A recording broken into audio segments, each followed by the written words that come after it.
Imagine a massive ship, adrift in the vast ocean, sails tattered, but eerily silent. No distress calls, no life rafts, just an empty deck and an unsettling chill in the air. What could possibly make an entire crew vanish without a trace from the face of the earth? The first sight of the Solace Dawn came just before sunrise. A thick fog rolled over the water like a heavy blanket, muting every sound but the steady hum of our small trawler's engine. Through the mist, her shape emerged, dark, enormous, motionless. She was supposed to be a commercial freighter, registered out of Manila, last contact 3 weeks ago. Yet here she was, drifting through the Arabian Sea, her hull scarred, her flag half torn, a specter in the morning light.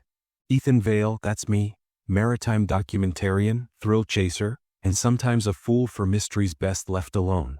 With me were Lena Torres, our quiet but sharp-eyed camera operator, and Jonas Reed, sound engineer and the only one brave enough to crack nervous jokes when things got tense. Captain Harlan Shaw, who ferried us out, had been in the trade 30 years, but even he looked uneasy as the Solace Dawn loomed over us. "She's dead in the water," Shaw muttered, adjusting his cap.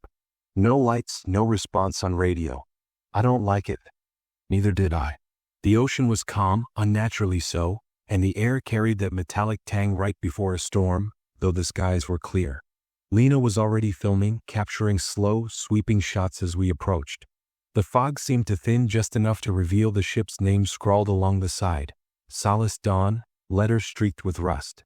As we drew closer, the scale of the vessel became suffocating. The windows of the bridge were dark, reflecting nothing. A single lifeboat dangled loosely from its davit, half lowered, its ropes frayed as if someone had tried to escape in haste but never made it. "Ethan," Lena said softly, "do you hear that?" I froze, straining to listen. At first, there was nothing but the gentle lapping of water. Then came it, a faint, rhythmic creak. It wasn't the waves or the wind. It sounded like footsteps, slow, uneven, moving somewhere above us. We exchanged looks.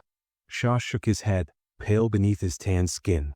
"Probably just the hull shifting," he muttered, but his voice lacked conviction. Our boat bumped gently against the Solace Dawn's side. The metal groaned as I reached for the boarding ladder. Every instinct screamed not to climb that rope, not to cross into something that didn't want to be found. But curiosity or arrogance always wins. The moment my boots hit the deck, the air changed. The sound died completely. No birds, no waves slapping the hull. Just silence so thick I could hear my heartbeat echo in my ears. The deck was slick with dew and salt, scattered with ropes and tools as if abandoned mid-task. A wrench lay near a toolbox, rusted at the edges. Cigarette butts floated in puddles of seawater. Someone had been here not long ago. "Hello." My voice came out too loud. It bounced back to me, distorted, like the ship was breathing it in and whispering it back. No reply. Lena and Jonas climbed up behind me, cameras ready. Their footsteps echoed hollowly. The fog still clung low, curling around our ankles like mist in a graveyard. We began to move slowly, filming everything. The open doors, the ropes trailing off the deck, the faint outline of a handprint on a wall. At the bridge, the door hung open. Inside, papers were scattered across the floor, fluttering slightly with the draft. The ship's logbook lay open on the console. I knelt and brushed off the salt. The last entry was dated November 3, 2025, time-stamped at 2:17 a.m. It read only 2 words. "They're coming." A chill rippled through me so fast I almost dropped the book. Jonas whistled under his breath. "Creepy," he muttered. "Maybe pirates?" "Maybe," I said, though the word felt hollow. If it had been pirates, why leave the cargo? Why leave the ship floating free? Then came another sound, faint, distant, unmistakable. A single clang of metal echoing through the corridors below deck. Lena's camera jerked toward the source. "What was that?" she whispered. Shaw's voice crackled through our radio from the boat below. "You three all right up there? The radar's glitching, says something's moving near your position." I looked at the horizon, empty sea, nothing but endless gray. "No vessels nearby," I replied, my pulse quickening. "We'll check it out." We descended the narrow staircase toward the crew quarters. The air grew colder with each step. The metallic smell intensified, mixed now with something faintly rotten. At the bottom of the stairs, the corridor stretched in both directions. Doors on either side, all slightly ajar. I pushed one open. Inside was a small cabin, bunk beds, personal photos pinned to the wall, a coffee mug still half full, its contents congealed into black sludge. A laptop sat on the desk, the screen shattered. A few scratches marked the metal door from the inside, as though someone had tried to claw their way out. Jonas swallowed hard. This doesn't look like they just left. We checked 3 more cabins. Each one told the same story, a sudden stop, a life interrupted mid-moment. In one, a radio headset lay beside a chair, its cord tangled.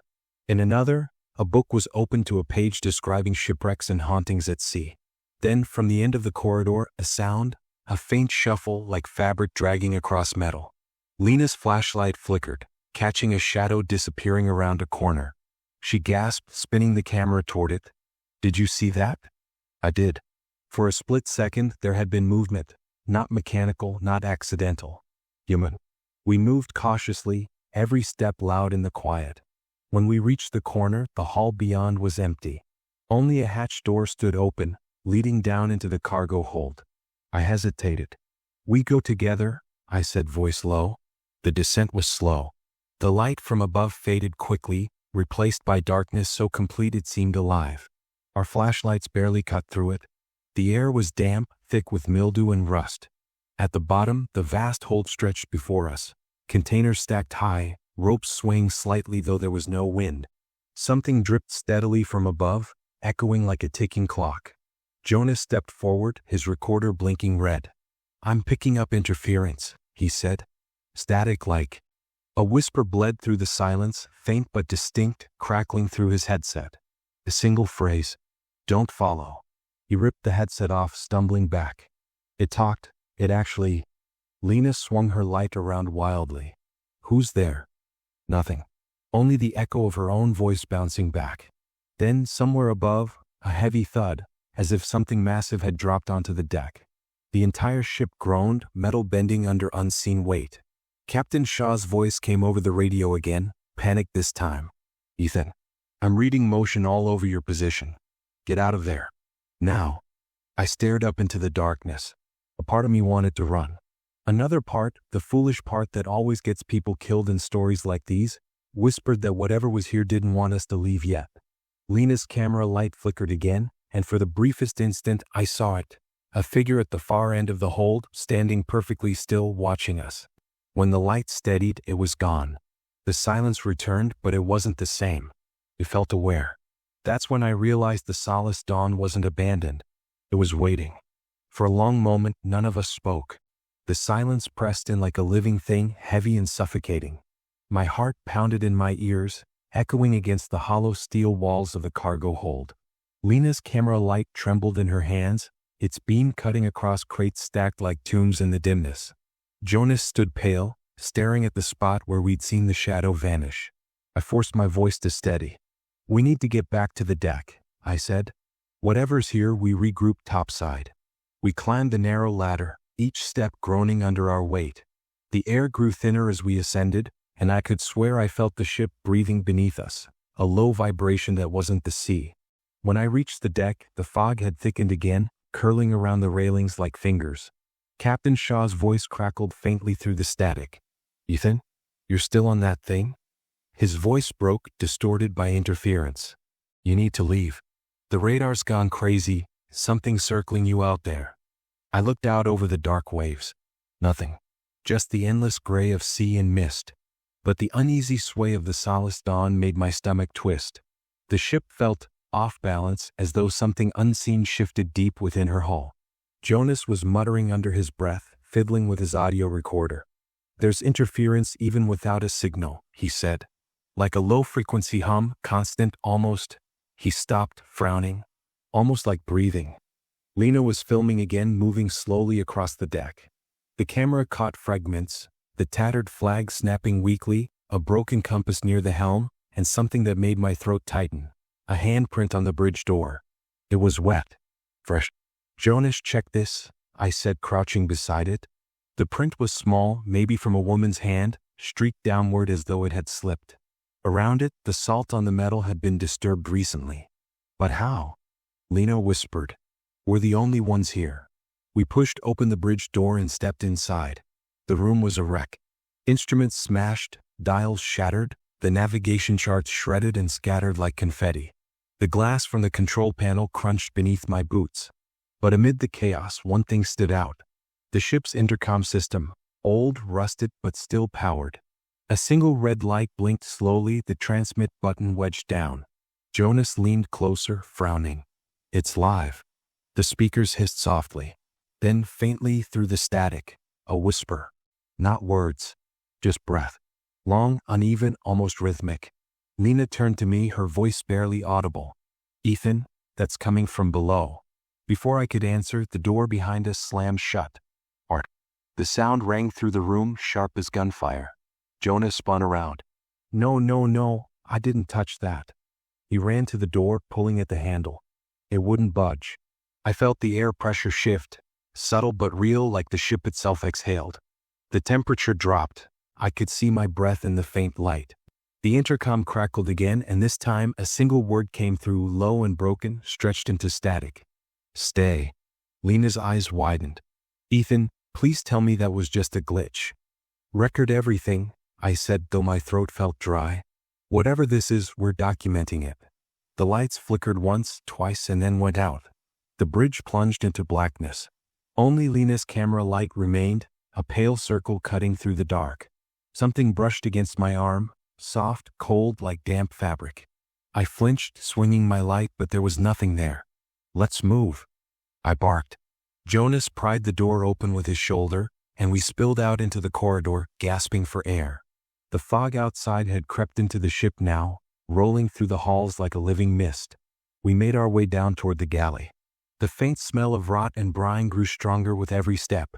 When we entered, it was as if time had stopped mid-meal. Plates of food sat half-eaten, utensils scattered. A coffee pot had boiled dry long ago, its base charred black. Chairs were overturned, one lying in a puddle of what looked disturbingly like dried blood. Lena's camera focused on the table. "Ethan, look." There were indentations on the wooden surface, deep gouges as if someone had dragged their nails across it in panic. At the edge, scratched in frantic, uneven letters, were 3 words. "IT followed US." Jonas exhaled shakily. "Followed them from where?"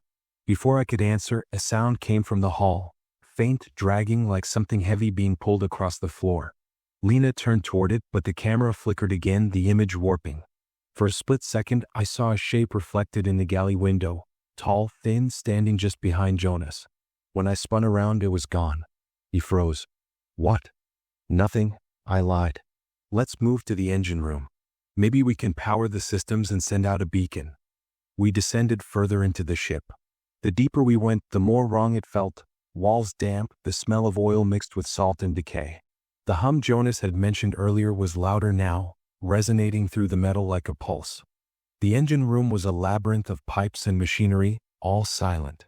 A flashlight beam caught the engine controls, switches thrown, systems manually shut down. Someone had done this intentionally. Why would they kill power in open water? Jonas murmured. Lena pointed to a corner where the floor was slick with something dark. When I knelt, my light revealed it wasn't oil. It was blood, dry now, smeared along the wall in a streak that led to a locker door. Jonas whispered, "Don't open it." I did anyway. Inside we found a torn life jacket, a pair of boots, and a small handheld recorder. I pressed play. A man's voice came through, panicked, whispering fast like he was afraid of being heard. It came from below deck. We thought it was water pressure, a leak, but the sound wasn't metal. Moved. It learned our steps. "If you find this, don't stay. Don't look at it." The tape clicked off. Jonas backed away. "We have to leave." "No. Forget the footage." But as he said it, every light in the engine room flickered on at once, blinding us. The machines roared to life without warning, gears grinding, alarms wailing. The floor trembled violently beneath our feet. Lena screamed. "Something's in the control pit." Through the chaos, I saw movement, a shape rising from the shadows between the engines. It was impossible to see clearly, but the air bent around it, shimmering like heat. I heard it, a sound like 1,000 whispers speaking at once, overlapping in a voice not meant for human ears. We ran. Up the stairs, through the corridors, tripping over cables and scattered debris. The ship's walls groaned, echoing like something alive. When we burst back onto the deck, the fog was thicker than ever, swallowing everything. Captain Shaw's voice crackled through again. "Ethan, you have to get off that ship." But our boat, the one Shaw had brought us in, was gone. The line was snapped clean through, the sea beneath churning though there was no wind. Jonas dropped to his knees, staring over the edge. "It's gone. It took it." Lena's camera was still rolling, trembling in her hands. She panned slowly across the fog, and for a fraction of a second, a silhouette appeared, standing at the far end of the deck, motionless, facing us. The sound returned, that deep, pulsing hum, now vibrating through the metal beneath our feet. And then, faintly through the radio, the same whisper we'd heard before, clearer now, a voice that was both near and impossibly distant. "You shouldn't have come." The voice faded, swallowed by the static, but its echo clung to the air like a curse. The fog had turned thicker, almost luminous in the dim light, wrapping around the solaced dawn like a living shroud. My pulse drummed against my ribs as I tried to think clearly. The ship creaked beneath us, every sound amplified by the weight of dread that pressed down from above. Jonas was pacing, his breathing ragged. "We're trapped, Ethan. No boat, no signal. We need to find another way off this damn thing." "We will," I said, though I didn't believe it. "But first, we need to understand what happened here. Someone, or something, wanted this ship dead in the water." Lena scanned the deck with her camera, her voice trembling. "If this is what took them, it's still here." A sharp crack sounded somewhere aft, like metal snapping. We all turned toward it, but the fog made it impossible to see more than a few meters ahead. The sound was followed by another, a faint knocking, deliberate and rhythmic, echoing from within the hull. 3 slow beats. Silence. Then 3 more. Jonas covered his ears. "Make it stop. Please, make it stop." "It's coming from below," I said, and before they could protest, I headed for the stairwell leading back into the lower decks. I wasn't thinking logically anymore. I just knew I had to see, to know. The stairwell walls dripped with condensation, streaked with salt and rust. The air grew colder with each step, as if we were descending into the depths of something alive. The knocking continued, steady now, almost like a heartbeat. When we reached the mid-deck corridor, everything looked the same, yet somehow wrong. The doors we'd left open before were now shut. The air carried the faint stench of burning oil mixed with something sour, decay maybe. We stopped outside the communications room. Its door hung slightly ajar. I pushed it open. Inside, equipment was scattered across the floor, wires ripped from their sockets. The radio console flickered weakly, one lone monitor sputtering with static. Then, through the fuzz, words appeared on the screen, typed one by one as though by invisible hands. "You saw it." Lena gasped. "What the hell?" Before she could finish, the monitor went black. The only sound was the faint hum of the generator behind the wall. Jonas backed up, shaking his head. "We shouldn't be here. Ethan, this is wrong." But something on the floor caught my eye, a torn page from the ship's logbook. I picked it up carefully, the paper damp and fragile. The handwriting was shaky, desperate. It followed us from the trench. We thought it was sonar interference, but the sound, it speaks. It waits until you listen. When you do, it remembers you. The word trench jumped out at me. I looked at Lena. "The ship's last recorded route. Do you have it on camera?" She nodded and scrolled through her footage, pulling up a wide shot from earlier in the bridge. Zooming in, the chart on the wall showed coordinates leading through the Sundar Trench, an uncharted rift near the Indian Ocean, infamous for strong magnetic anomalies. Jonas swore under his breath. "You think they pulled something up from there? Some kind of deep-sea parasite or—" A sudden shriek of metal cut him off. The lights flickered violently, then steadied just long enough for us to see the walls ripple, like shadows moving inside the steel. Lena screamed. "It's here." The intercom crackled again, the same broken breath from before. Only this time it wasn't a whisper. It was a laugh, low, guttural, human but not. I grabbed the emergency flashlight and kicked open the next door, leading to the navigation room. The space was small, cluttered with charts and notebooks. A single computer monitor was still faintly glowing, powered by a backup battery. On it, a video file was open, timestamped November 3rd, the same day the ship vanished. I hit play. The footage was shaky, filmed from a handheld camera. A crew member, maybe an officer, was speaking in a hushed tone, his eyes wide with terror. "We've been hearing it for days. First the knocking, then the voices. It knows our names. We tried to turn back, but the engines failed. Now it's inside. It doesn't walk, it moves through the walls. A crash in the background made the man spin around, the camera dropping to the floor. The last image before the feet cut off was a shadow stretching unnaturally long, wrapping around the man like tendrils. The screen went dark. Jonas stumbled back, nearly tripping. No, this can't be real. But it was. Every hair on my neck stood up as the faint knocking returned, now echoing through the vents, closer, deliberate. Lena clutched my arm. Ethan, it's mimicking us. What? Listen. She was right. The knocks matched our breathing. Every time one of us exhaled, it answered, softly, precisely, as if learning the rhythm. Panic surged. We bolted toward the crew quarters, searching for any open porthole or emergency raft, but everything was sealed, welded shut from the outside. The ship groaned, metal straining as though resisting something trying to get in or out. Then, without warning, a low sound rolled through the hull, a deep, droning moan that made the air vibrate. My flashlight flickered, and for a fraction of a second, I saw the hallway ahead warp. The walls bent inward like fabric, and shapes pressed from within, human outlines, dozens of them, mouths open in silent screams.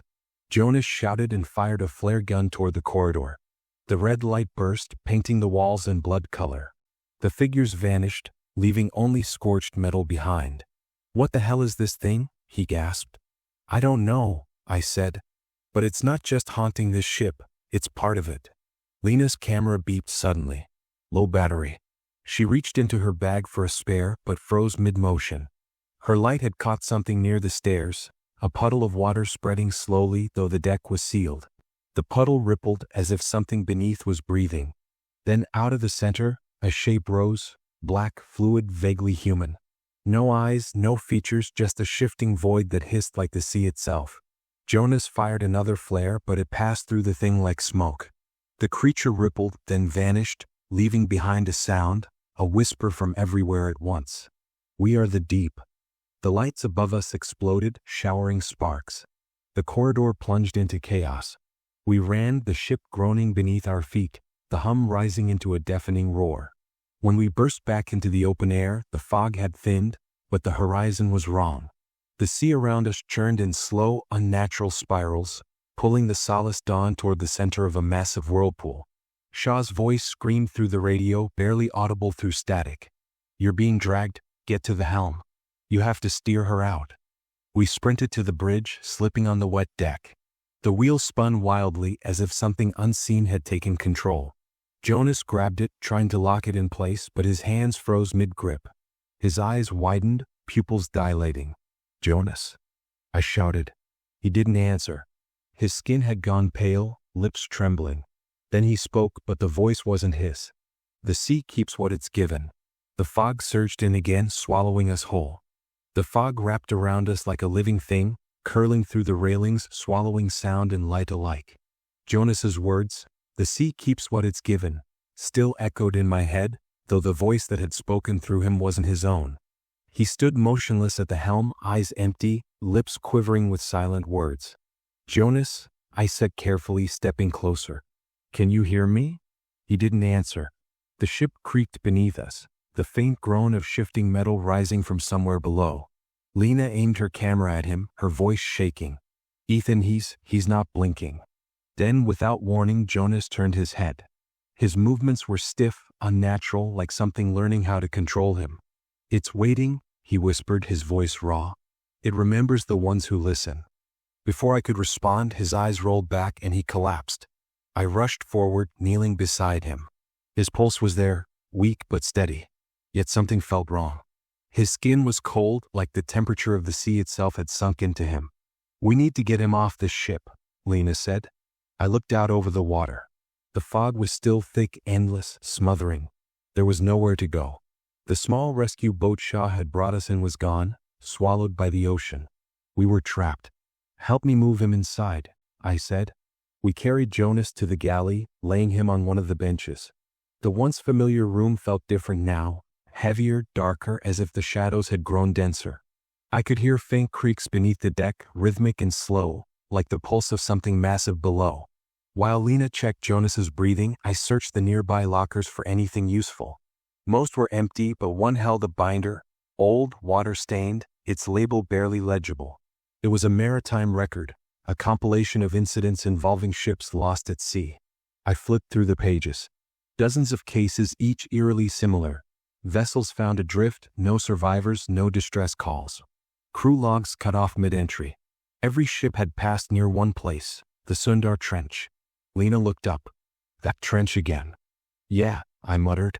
And listen to this, these reports go back decades. Some even earlier. The Solace Dawn isn't the first. One entry caught my attention, the Morwen, 1984. Found drifting near the trench. Crew vanished. The last transmission recorded a strange low-frequency hum that seemed to come from the ocean itself. The same sound Jonas had described. I read further. The investigator who boarded the Morwen claimed to hear voices in the hull. The ship sank a week later, no trace of the investigation team. Lena closed the binder slowly. Ethan, what if it's not haunting them? What if it's calling them? Calling? She nodded. That trench, it's deep enough to be almost uncharted. What if there's something down there? Something ancient, alive? A chill ran through me. Something that uses sound. As if on cue, the intercom system hissed to life again. A low, drawn-out note filled the air, vibrating through the walls. Jonas stirred, his head twitching toward the speaker. The sound wasn't random this time. It had rhythm, tone, structure. Like a voice trying to speak a language we couldn't understand. Lena pressed her hands to her ears. Turn it off, please. I ripped the wires from the wall. The noise cut abruptly, leaving only our heavy breathing. Then Jonas sat up. His eyes opened, pupils wide and unfocused. You shouldn't have silenced it, he said softly. Jonas. It was talking, he said. It knows we're here now. A deep rumble echoed through the ship. The floor trembled beneath our feet. Something massive scraped against the hull from outside, a sound like claws dragging over steel. We ran to the deck. The sea was alive, dark swells heaving, glowing faintly from beneath. Through the fog, I saw shapes moving in the water. Dozens of them. Long, sinuous, shifting just beneath the surface. What the hell is that? Lena whispered. I didn't answer. I couldn't. Then one of them surfaced, a pale, elongated figure glistening like oil. It wasn't a fish, not anything that should exist. Its head broke the surface, smooth and faceless, but as it turned, a slit opened where a mouth should be, and from it came that same low hum. The same sound that had haunted the ship's log. Jonas stepped forward, his expression blank. It's beautiful, he murmured. Jonas, stay back. I grabbed his arm, but he wrenched free with surprising strength. He walked to the edge of the deck, eyes fixed on the glowing waters below. They showed me, he whispered. They're not monsters. They're the beginning. Jonas. Before I could reach him, he climbed onto the railing and leapt. The splash echoed through the fog and then silence. No ripple. No sign he'd ever been there. Lena screamed, running to the edge, but the sea had gone still again, smooth as glass. Her camera dangled from her neck, its red light still recording. We're next, she said in a trembling voice. I grabbed her shoulders. No, we get out. Whatever this thing is, it's not taking us. But as we turned toward the helm, a shape stood blocking the way, tall, dark, human-like. Its face was featureless, its outline blurred as though it was formed from water and mist. It tilted its head slowly, watching us. I stumbled back. Stay away. I took a step forward. The air thickened, the temperature dropping instantly. My breath came out in clouds. Lena swung the camera toward it, the lens catching its reflection. In the camera screen, the figure wasn't one, it was many. Dozens of faces, overlapping, whispering silently. Then the figure dissolved, melting into the fog. We bolted below deck, slamming the hatch shut behind us. The ship groaned again, louder this time, as if something enormous was shifting beneath it. Water dripped from the ceiling, though no pipe was broken. Lena was shaking uncontrollably. We can't fight that. We can't. I didn't answer. My eyes had fallen on the ship's navigation panel, the one with the route to the Sundar Trench. The coordinates were changing, on their own. The ship was steering itself, slowly but steadily, back toward the trench. That's where it started, I said under my breath. The intercom clicked on once more, crackling with static. A voice emerged, not a whisper this time, but a blend of many voices speaking as one. Come home. The deck shuddered violently. The engines, long dead, roared to life. The Solace Dawn was moving, propelling itself toward the dark horizon. Lena clutched my arm, her eyes wide. Ethan, it's taking us there. I stared through the window at the fog ahead, thick and endless, knowing that whatever waited below the surface had claimed ships for decades, and now it had found us. The sound returned, deep and resonant, rolling up from the depths, a song older than time itself. And as the Solace Dawn vanished slowly into the mist, I realized something terrible. We hadn't discovered the ghost ship. It had discovered us. The storm hit without warning. The sky tore open in a flash of blinding light, and the Solace Dawn heaved violently under the weight of crashing waves. Lena and I clung to the railing as rain lashed our faces, stinging like needles. Somewhere beneath the chaos, the engines roared on their own, dragging the ship deeper into the fog, deeper toward the trench. Ethan. Lena shouted over the wind. We have to cut the power. I tried to steady myself, slipping across the slick deck. The air buzzed with static, the metallic scent of electricity thick in the air. I could feel it in my teeth, like the ocean itself was alive, pulsing beneath us. Jonas was gone, lost to the sea, or worse, claimed by it. When I reached the control panel, I pulled at the main switches, but they wouldn't budge. It was like the ship had locked me out. The dials spun wildly, the compass needle jerking in every direction. Lena grabbed my shoulder. Look. Through the sheets of rain, I saw it. The sea below was glowing again, faintly at first, then brighter, pulsing in rhythm with the storm's thunder. Shapes moved beneath the surface, circling the hull, dozens of them, maybe hundreds. And then came the sound. That same low hum, deep and mournful, vibrating through the entire ship. The Solace Dawn groaned in response, its metal frame shaking as if answering a call from below. It's pulling us down, I said. We have to. A deafening crack split the air. The deck tilted sharply, throwing Lena to the ground. I reached for her, but the ship lurched again, sending me crashing into the railing. I caught sight of her face, wide-eyed, terrified, as a wave of black water rose higher than the deck itself. The wave crashed over us and everything went dark. When I woke, the storm had passed. The ship was eerily still once more, surrounded by endless gray fog. The deck was half submerged, the water lapping quietly at my boots. I could hear the faint drip of water echoing through the silence. Lena? My voice was hoarse, barely audible. No answer. Only the distant hum of the engines still rumbling below. I staggered to my feet and looked around. The fog was thinner now, and in the pale light, I saw her camera lying near the main mast, its red indicator still blinking. I picked it up with trembling hands. The lens was cracked, but it was still recording. The footage played automatically. Static filled the screen for a moment, then came Lena's voice, breathless, panicked. Ethan, it's getting louder. I can't. Jonas, he's out there, I see him. No, he's floating. The image flickered. In the brief glimpse of light, I saw something moving across the deck, something that looked like a man, drenched, pale, but wrong. His head tilted upward, eyes completely white, his mouth moving as if whispering into the storm. Then the screen went black. A faint whisper drifted through the still air behind me. Ethan. I turned slowly. Lena stood near the bow, drenched but alive. Her hair clung to her face and her eyes were vacant. She smiled faintly, but there was no warmth in it. They showed me Ethan, she said softly. It's beautiful down there. Endless. Lena, I whispered, stepping closer. We can leave. We can still make it. She shook her head. We're already part of it. Then she stepped backward over the edge of the deck and vanished beneath the water's surface without a sound. I ran to the railing, screaming her name, but the sea was calm again, mirror smooth. No ripples. No sign of her. And then the humming began again, louder this time, shaking the ship's very core. The glow from beneath brightened until it painted the fog silver blue. I looked over the edge and saw faces beneath the surface. Jonas, Lena, and countless others, their expressions serene, eyes open, drifting in a circle around the ship. They were singing. The sound wasn't menacing now. It was hauntingly beautiful, hypnotic. I felt my chest tighten, a warmth spreading through me like the sea itself was calling me home. I stumbled back, fighting the pull, gripping the railing with both hands. No, I won't. But the ship tilted again, the stern dipping lower, groaning as it began to sink. Water surged across the deck, swallowing everything. I looked toward the horizon, nothing but fog. No rescue, no world beyond this place. Only the hum, now inside my head, echoing with every heartbeat. The last thing I remember was the deck disappearing beneath my feet, the cold biting into my lungs, and the light from below enveloping everything.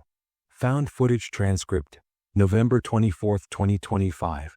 Recovered from the Solace Dawn, approximately 12 nautical miles from the Sundar Trench. No distress signals were ever received. The ship's black box contained only fragments of audio, mostly static, with a low-frequency vibration that experts claim could not have been produced by known marine sources. All crew and investigative personnel presumed lost. Only one item recovered from the bridge, a handheld camera, still recording. Audio distortion. Unknown voice, male, it's still calling, the sea doesn't forget. The Solace Dawn now sits in quarantine at a naval facility, her hull rusting, her lights flickering occasionally, though no power remains connected. Some say they still hear that faint humming through the steel at night, like a heartbeat from below the ocean. No one has dared to tow her again. No one wants to. And when sailors pass near the Sundar Trench, they speak of strange lights under the waves, and of a whisper that travels through the mist, soft and clear, calling by name those who listen too long. The sea keeps what it's given. The end.